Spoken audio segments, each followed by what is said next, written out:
Menerima sesuatu dengan tulus ikhlas memang bukan perkara mudah.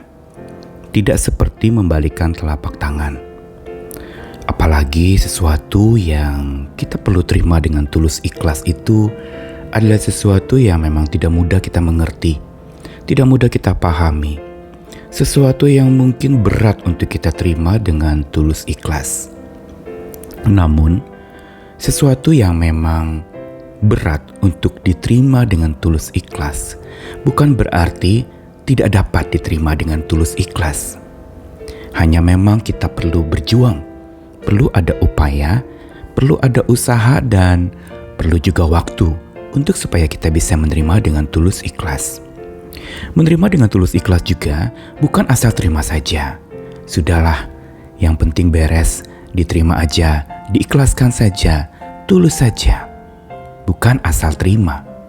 Begitu pula menerima dengan tulus ikhlas, bukan pula hanya terima saja, tanpa tanya, tanpa kemudian berdiskusi, atau mungkin memperdebatkan, atau mungkin mengajukan respons untuk sesuatu yang kita akan terima dengan tulus ikhlas itu. Karenanya konsep penerimaan di dalam kitab suci, dalam iman percaya kita, ingin mengajarkan bahwa menerima dengan tulus ikhlas itu adalah sebuah penerimaan yang harus diiringi dengan menaruh di dalam hati. Saya Nikolas Kurniawan menemani lagi di dalam Sabda Tuhan. Hari ini di dalam 2 ayat, pertama-tama dari kitab Ayub pasal 22 ayat 22. Diucapkan oleh Elifaz kepada Ayub yang sedang menderita. Terimalah apa yang diajarkan mulutnya dan taruhlah firman-Nya di dalam hatimu. Lalu satu lagi dari bagian kitab Mazmur pasal 37, kali ini Mazmur Daud menyatakan sebuah statement, Taurat Allahnya ada di dalam hatinya. Langkah-langkahnya tidak goyah. Mazmur 37 ayat yang ke-31. Kedua ayat tadi yang dibacakan, satu dari kitab Ayub dan satu dari kitab Mazmur, berlatar belakang berbeda walaupun nada atau ungkapan kata-katanya senada, yaitu mengenai menerima Taurat Tuhan di dalam hati. Ini dikatakan di dalam Ayub pasal 22 ayat 22, justru dengan nuansa yang penuh dengan tuduhan oleh Elifaz sahabat Ayub, yang mengatakan dan berpikir bahwa penderitaan Ayub itu adalah dosa-dosanya, serta Ayub itu harus bertobat. Dan untuk itu, Ayub perlu menerima semua pengajaran dari mulut Tuhan dan menaruh firman Tuhan itu di dalam hati Ayub.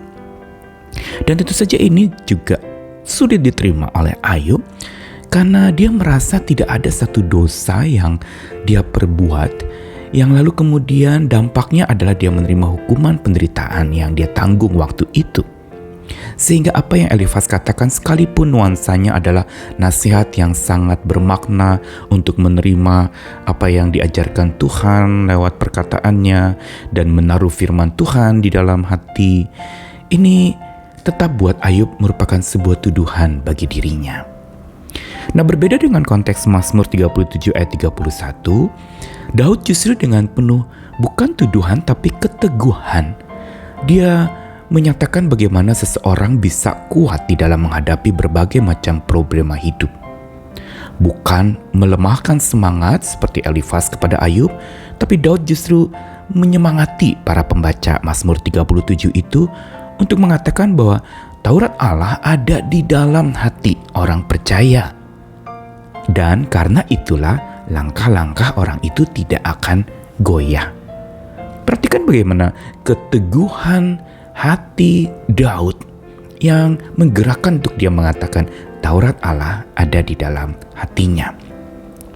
Kedua ayat tadi berbicara tentang menaruh firman Tuhan, sabda Tuhan di dalam hati. Dan menerima serta menaruh ini adalah dua hal yang penting, satu kesatuan yang tak terpisahkan. Untuk supaya kita bisa menerima segala sesuatunya dengan tulus ikhlas, kita perlu terlebih dahulu menerima sabda Tuhan dengan tulus ikhlas sambil menaruhnya di dalam hati dengan keteguhan seperti yang Daud ungkapkan. bukan dengan penuh tuduhan. Karena perbedaan keteguhan dan keteguhan itu melegakan. Keteguhan itu membuat kita kuat, tapi tuduhan selalu melemahkan, penuh dengan sebuah prasangka dan curiga.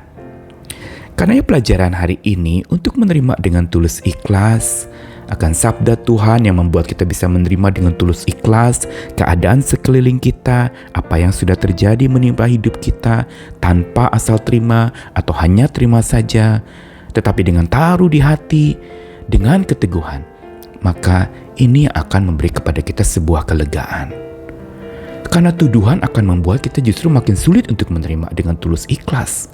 Tapi menaruh di hati dengan teguh, itu berarti benar-benar ada sebuah kelegaan.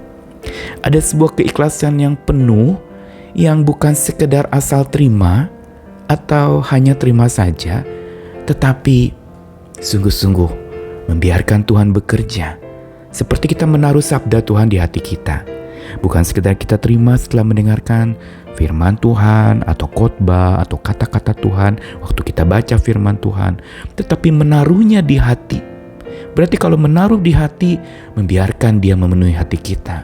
Menaruh di hati yang sebagai pusat dari hidup orang adalah berarti menjadikan firman itu pusat di dalam hidup.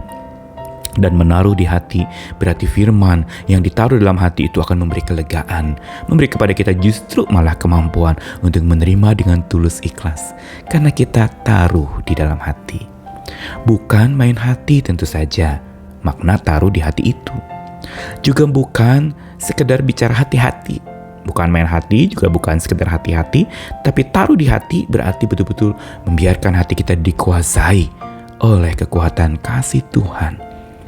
Hati kita dipenuhi ketika Tuhan kita taruh di dalam hati dan menggerakkan sikap kita untuk menerima dengan tulus ikhlas, maka kita akan menemukan sebuah kedewasaan yang penuh, yang hidup lepas dari segala macam tuduhan dan tidak mudah menuduh sesama kita, tapi dengan penuh keteguhan dan memperteguh pula sesama kita.